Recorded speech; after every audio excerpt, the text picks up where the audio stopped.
Increíble. Vamos a tomar contacto con el director general de la Agencia Internacional de Energía Atómica, uno de los argentinos más importantes en el mundo. Está hoy en la posibilidad de la mediación entre Ucrania y Rusia. Estoy hablando del doctor Rafael Grossi. Doctor Grossi, soy Luis Novarecio desde Buenos Aires. Buen día. ¿Qué tal? ¿Qué tal? ¿Cómo están? Mucho gusto de escucharlos y de hablar con ustedes. Igualmente para nosotros. ¿Estamos en condiciones de decir que usted está intentando una mediación entre ambos países en medio de esta guerra? Bueno, hay que diferenciar. Justamente usted cuando introducía este segmento del programa se refería a mi título. Yo me estoy refiriendo a una parte muy específica de lo que está pasando. Yo no estoy haciendo una mediación sobre la guerra en Ucrania, sino que lo que estamos haciendo es un ejercicio de acercamiento de las partes con relación a una parte muy específica y muy seria y muy grave, que es la que se refiere a la seguridad de las instalaciones nucleares en Ucrania. Ustedes recuerdan que en la madrugada del viernes pasado hubo un episodio en una central nuclear que fue realmente muy peligroso y después, bueno, antes que eso había sido tomada por las fuerzas militares rusas toda la instalación de Chernobyl. Eso había sucedido unos días antes y han habido después una serie de episodios puntuales donde ha habido ataques a instalaciones menores de investigación o de depósitos de residuos radioactivos, lo cual configura una situación de potencialmente muy grave, y es por eso que yo he iniciado un ejercicio de, usted lo denominaba como mediación, no diría tanto una mediación, estamos tratando de ver qué es lo que podemos hacer concretamente. Yo lo que he ofrecido es ir a Ucrania, a donde sea, a tratar de establecer un marco acordado de ciertas medidas básicas, digamos, para la protección de estas instalaciones nucleares para evitar un accidente nuclear. Doctor Grossi, a hoy, cuando estamos hablando en este día martes, ¿hay riesgo nuclear a partir de estos bombardeos que decía o cree que la situación está controlada? Bueno, mientras haya una guerra, acá hay que tener en cuenta lo siguiente, Luis. Ucrania es uno de los países con mayor actividad en materia de energía nuclear. Hay 15 centrales nucleares. Ucrania, el 53% de la energía en Ucrania es de origen nuclear. Cuando usted dice 15 centrales, además de esas centrales usted tiene que imaginar toda una cantidad de otras instalaciones adyacentes, adjuntas, de apoyo. Es decir, se trata de un complejo industrial muy grande. Sí. Y en el medio de eso usted tiene una guerra.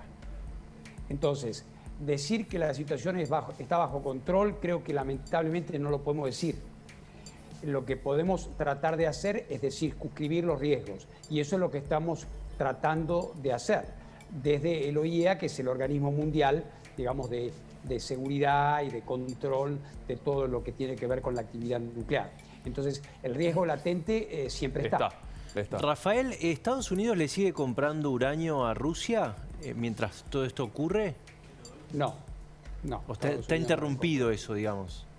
No, y además, bueno, en este momento, además, como ustedes saben, hay una cantidad de sanciones que ya están en vigor, de modo tal que no hay un contacto. Sin embargo, hay que decir, la pregunta es relevante porque mientras esto sucede, las centrales nucleares ucranianas pertenecen a una empresa que se llama Energoatom, y en esa empresa tiene intereses Westinghouse de los Estados Unidos.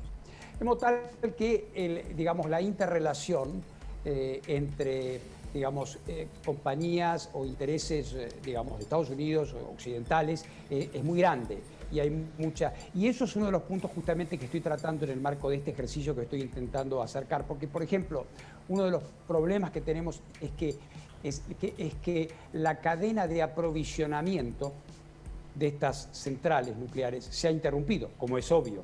Claro. Toda instalación industrial, olvidémonos de que es una central nuclear, toda instalación industrial grande, constantemente hay reparaciones que hacer, tienen que entrar tubos, cañerías, válvulas, bombas, material, piezas, etcétera, etcétera. Y todo esto está interrumpido en este momento. Y eso también atenta contra la seguridad y la normal operación de una planta nuclear. Entonces, sí, que estamos hablando... Que estamos hablando con el doctor Grossi. Yo sé que a usted no le va a gustar esto que voy a decir ahora porque lo voy a elogiar, pero quiero decir que es una de las personas más importantes del planeta en materia, es un especialista reconocido, es un cargo que tiene por un periodo determinado, pero los expertos dicen hay que reelegirlo porque este argentino es un experto mundial y ya ha intervenido en situaciones de cuestiones nucleares y relacionadas con la guerra, como por ejemplo en Irán. Usted es súper generoso, muchísimas gracias.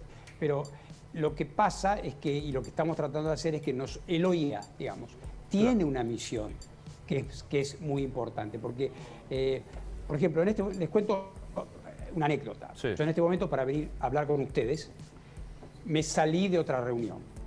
En la reunión donde estábamos hablando de Irán. Estuve en Irán la semana pasada, este fin de semana, como quizá ustedes hayan visto también. Sí. De modo tal que no se trata de mí personalmente, yo puedo tratar de hacerlo lo mejor posible, pero digamos el OIEA tiene toda una dimensión en su tarea de control de la proliferación y también de la seguridad de las instalaciones nucleares, que es enorme, que es vastísima y que es lo que nos permite a nosotros en este momento tratar de aportar un poco de protección en un momento que es tremendamente frágil, ¿no? Claro. Ese es el tema. Lo entiendo. Rafael, ¿cómo es el arsenal en este momento, el arsenal nuclear de Rusia? Rusia tiene armas nucleares, como los 5 países miembros permanentes del Consejo de Seguridad, todos las tienen, y Rusia, junto con los Estados Unidos, son los 2 países con el arsenal por lejos más grande. Aproximadamente unas 3.000, 4.000 armas nucleares, digamos, sin entrar demasiado en detalle que aburra a la gente, pero sí, tiene un arsenal nuclear muy importante, el más grande junto con los Estados Unidos. ¿Y se cree que puede llegar a utilizarlo? O sea, porque hay 2 opciones. Por un lado, bombardear centrales nucleares, como ocurrió durante el fin de semana, en forma leve, pero ocurrió. Y por otro lado, la utilización de las armas nucleares. ¿Es posible que Putin llegue a utilizar armas nucleares? Usted hace bien en diferenciar las dos cosas, ¿no? Porque uno a veces se produce esa amalgama, ¿no?, entre lo que es una central nuclear, la energía nuclear, las armas nucleares, y se confunde a la gente. Lo que ha sucedido con relación al arsenal nuclear es que el presidente Putin ha puesto en el primer estado de alerta su arsenal nuclear. El uso de las armas nucleares obedece normalmente a un muy detallado esquema de gradación y a doctrina de uso en ciertas y determinadas circunstancias que es muy detallado. Y lo que ha hecho él es ponerla, digamos, en el inferior grado de alerta. Yo, como director general de la OIEA, no me corresponde opinar si me parece que las van a usar o no. Solamente puedo decir que espero que eso no suceda. ¿Sabe? En 1985, el presidente Ronald Reagan y el secretario general del Partido Comunista de la Unión Soviética, Mikhail Gorbachev, dijeron algo que era válido entonces y es válido ahora. Una guerra nuclear nunca puede ser ganada y nunca debería ser librada. Y el canciller Lavrov hace pocos días también dijo algo muy interesante cuando dijo una guerra mundial sería nuclear y sería devastadora, una verdad de perogrullo en realidad, pero que es muy terrible. Y que esperemos que a este estadio absolutamente no se llegue nunca. La pregunta sería más que técnica, más bien diplomática. ¿Hay voluntad de Rusia y de Ucrania para esta suerte de mediación, acercamiento o trabajo que usted está haciendo, doctor? Mire, yo no sé si hay, pero yo voy a insistir mucho. Hasta ahora su insistencia... Y voy a hablar muy claro. ¿Hasta ahora su insistencia está dando frutos o todavía no? Yo diría lo siguiente, como toda negociación, como decíamos en la Argentina, no lo quemes, ¿no? Vamos despacio, yo tengo que hablar con ellos, tengo que lograr un espacio donde ambas partes se sientan confortables con el acuerdo. Claro. Porque ninguna negociación buena es una negociación de suma cero, como usted sabe. Claro. Dijo, voy a hablar muy claro. ¿Qué quiere decir? Que va a haber... Quiere decir que si no veo voluntad... Yo el viernes pasado informé al Consejo de Seguridad de las Naciones Unidas y dije exactamente lo que estaba sucediendo. Y voy a hablar claro, quiere decir que yo voy a decir lo que creo que debe hacerse en este momento. Es mi responsabilidad como funcionario internacional. Para eso existen los organismos internacionales. Entonces, espero que la voz del Organismo Internacional de Energía Atómica sea escuchada y espero poder avanzar. No quiero tampoco ser catastrofista. Estamos avanzando, estamos negociando. De hecho, el presidente Macron tuvo la amabilidad de llamarme y habló posteriormente de mi conversación con él, habló con el presidente Putin y el presidente Putin dijo que las ideas del director general Grossi son interesantes, vamos a ver cómo las podemos trabajar. Inmediatamente después habló con el presidente Zelensky, con el presidente de Ucrania y el presidente de Ucrania también planteó algunas ideas al respecto. Entonces, estamos trabajando, ¿qué les puedo decir? Ojalá que nos vaya bien. Usted dijo al comienzo de esta charla, doctor Grossi, que está dispuesto a trasladarse a Ucrania o a donde sea para generar esto. ¿Está en los planes inmediatos que usted viaje? Bueno, estamos trabajando en eso también porque se trata de una zona de guerra. Yo lo que les he dicho es que haciendo tweets desde Viena no voy a ayudar. Entonces, acá el OIE es el momento, en estos momentos es donde uno tiene que tomar sus responsabilidades y plantear la disponibilidad. Yo no sé si me van a recibir o no, o si me van a dejar ir o no. Pero yo estoy diciendo, estoy dispuesto a ir donde sea necesario, sí. Claro. Me admite una pregunta torpe, pero que me intenta hacer que debe ser gráfica. No hace falta que explique la consternación del planeta frente a lo que está sucediendo allí. Y por lo tanto aparecen estos fantasmas, ¿no? Porque habla el canciller ruso, porque sea de que hay un alguien o un par de alguien que puede accionar el botón rojo y generar una catástrofe nunca antes vista. Este temor, ¿es fundado? ¿Existe esta posibilidad? Yo creo que existe a partir del momento, y volvemos un poco a la pregunta anterior, existe desde el momento que existen países que tienen armas nucleares, la posibilidad del uso del arma nuclear existe. La misma, en realidad, la existencia de las armas nucleares no está basada, por lo menos en teoría, reitero, en teoría, en su uso, sino en su capacidad disuasiva, ¿verdad? Sí. Esto es lo que se llama la destrucción mutua asegurada. Por ejemplo, usted, Luis, tiene armas nucleares y yo las tengo. Entonces entramos usted y yo en una guerra. La teoría de la disuasión se basa en el presupuesto de que yo no la voy a usar contra usted porque sé que usted la va a usar contra mí y terminamos los dos chamuscados. Entiendo, ¿verdad? Perfecto. Esta es la base de la teoría de disuasión. Entonces, esto es lo que prevalece internacionalmente, pero nadie tiene una garantía de que eso no vaya a ocurrir. Claro. Y en el caso que, no quiero ser catastrofista, pero digo, en el caso de que se usara, ¿la consecuencia del daño tiene proporciones de qué tipo? Bueno, acuérdese de Hiroshima. Hiroshima fue una bomba de 15 kilotones, muy chiquita con relación a lo que existe ahora. Claro. Así que todos esperamos que a este momento no se llegue. No hay tampoco un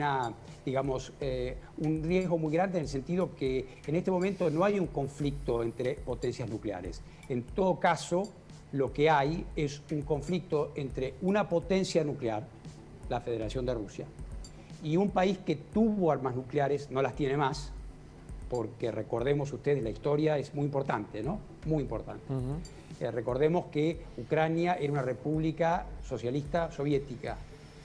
En la época que era una república socialista soviética tenía armas nucleares emplazadas en su territorio, que pertenecían a la Unión Soviética. Cuando la caída del muro de Berlín y Ucrania devino una república independiente, cedió o devolvió o retrocedió esas armas nucleares a Rusia, que fue el país, la potencia que sucedió a la otrora Unión Soviética. De modo tal que, como ustedes ven, es una trama muy compleja en donde lo histórico, lo estratégico, lo político y lo técnico están muy entremezclados. El problema ahora, para mí, es evitar que haya un accidente nuclear. Claro. Y en eso estoy.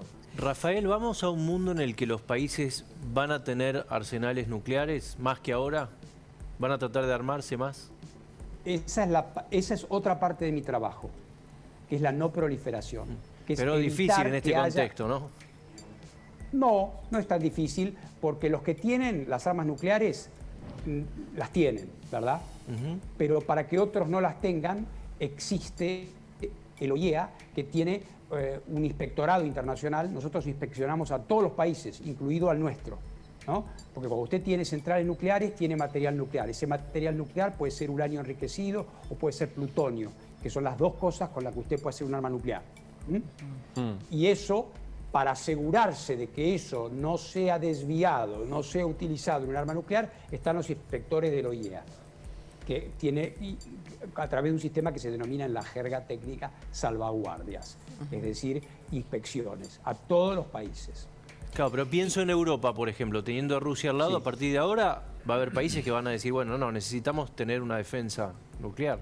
No, te diría que no, porque los países europeos, o la gran mayoría, están bajo el paraguas de la OTAN. Y ahí hay varios países que ya tienen armas nucleares. Estados Unidos, el Reino Unido, Francia. ¿Se está avanzando en el Tratado de No Proliferación de Armas Nucleares o está estancado? El Tratado de No Proliferación de Armas Nucleares va a tener un proceso de revisión, de examen, dentro de muy poco, que también, para orgullo argentino, va a presidir un distinguido embajador argentino, el embajador Slaubinen. Entonces va a haber una conferencia internacional, como hay cada tanto tiempo, para revisar cómo está funcionando el tratado. El tratado en general está funcionando bien, digamos, el Tratado de No Proliferación. El OIEA es un poco su brazo ejecutor a través de todo este sistema de inspecciones, y por el lado que falla, digamos, lo estoy poniendo en términos muy pedestres, perdón, no falla el tratado, pero por el lado que se critica es que no hay desarme nuclear. Claro. Y esto sí, y en esto sí, y acá estoy opinando como ciudadano, no hablando como director general, es más complejo, porque lo que estamos viendo es un mundo donde las tensiones geoestratégicas lamentablemente se están poniendo cada vez más agudas en lugar de ir avanzando hacia una distensión más generalizada. Esta es la realidad que estamos viviendo, basta verlo, más allá inclusive del conflicto de Ucrania. Piensen en otros lugares del mundo y van a ver. Sin estropear la negociación que usted encabeza desde la OIEA, doctor, ¿ya tuvo contacto directo con el presidente Zelensky y con el presidente Putin? Indirectamente. Indirectamente, o sea que imagino que estas negociaciones, como todas las diplomáticas, van escalando. Empiezan por los cuadros técnicos, luego los diplomáticos, hasta finalmente cuando hay ya acercamiento hacia los presidentes. Usted lo ha dicho. Lo noto, a pesar de la angustia de la guerra, con un enorme optimismo en que la OIEA pueda circunscribir este riesgo nuclear. Yo creo que es nuestra obligación, es nuestra misión. Imagínese usted lo que sería si el director general de la OIEA se agarra la cabeza y dice, uy, qué desastre, ¿no? ¿En quién confiamos? ¿En quién confía la comunidad internacional en materia de seguridad nuclear? No es que yo sea el garante de la paz mundial, no lo soy, para eso está el Consejo de Seguridad y otros organismos. Pero en materia de seguridad nuclear, sí, somos nosotros. Entonces, lo que nosotros tenemos que hacer, es decir, no nos podemos dar el lujo de la desesperación.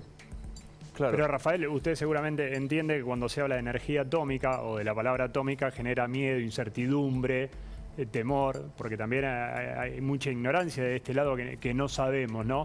Y que mucho ahí está un poco, también está un poco la labor de ustedes, de los comunicadores sociales. La energía nuclear es algo muy positivo. La energía nuclear es una energía limpia, es una energía que aporta el 20% de la energía limpia en el mundo o más. Es una energía que está creciendo.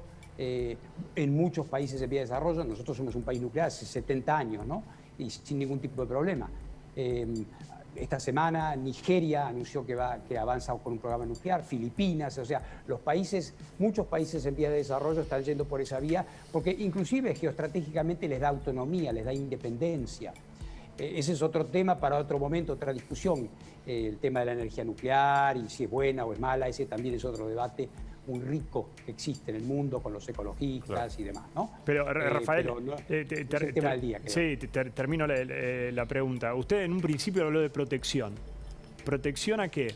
¿A Ucrania? ¿Protección de Rusia, que no se equivoque? ¿Protección al mundo? Yo creo que se trata de proteger a estas instalaciones, a su funcionamiento normal, para que no haya un accidente nuclear. De esa manera viene todo lo que usted acaba de decir. Protegemos a Ucrania, protegemos a Europa, protegemos al mundo. Gustavo. Sí, Rafael, ¿cuál es puede ser el interés de Rusia en ocupar una planta nuclear en desuso como Chernobyl? Y le hago esta pregunta teniendo en cuenta la gran inversión que hizo la comunidad europea en la construcción de esa coraza para cubrir la capa protectora original que se había hecho cuando fue el accidente nuclear del 86. Correcto, es muy correcta su información. Es un sarcófago, ¿verdad? Exactamente. Lo que le diría es lo siguiente, yo le voy a contestar con lo que ha informado Rusia, no con mi opinión. Lo que ha informado Rusia es que las fuerzas militares que están actuando allí ocuparon esa instalación para evitar actos de sabotaje. Directamente. Claro. Doctor Grossi, repaso algo que usted decía al comienzo, diciendo no se puede dar seguridad 100%, pero después de los ataques que se produjeron a la central nuclear del día viernes, objetivamente no hay hoy, en este día martes, una preocupación, insisto, objetiva, de que pueda haber habido una pérdida, una complicación de energía atómica. No hay, es una muy buena pregunta, no ha habido ninguna, eso es radiación, es el monitoreo de la radiación, que es otro tema. Es si hay, digamos, posibilidad de que radiación haya accedido a la biosfera, a la atmósfera, al aire, digamos. Y eso nosotros lo medimos constantemente, hay toda una red de monitoreo radiológico que nos permite a cada momento determinar lo que está sucediendo y no sucedió nada por el estilo. Claro. El episodio, el proyectil que impactó un edificio administrativo, no el reactor. Para entender cómo avanzaría, cosa que auguramos, la negociación, el acercamiento que usted está realizando, ¿qué supondría un acuerdo de ambas naciones de preservar todo tipo de instalación de producción de energía atómica? De eso se trata, sí, más o menos así. Está claro. Doctor, le queremos agradecer. La letra pequeña.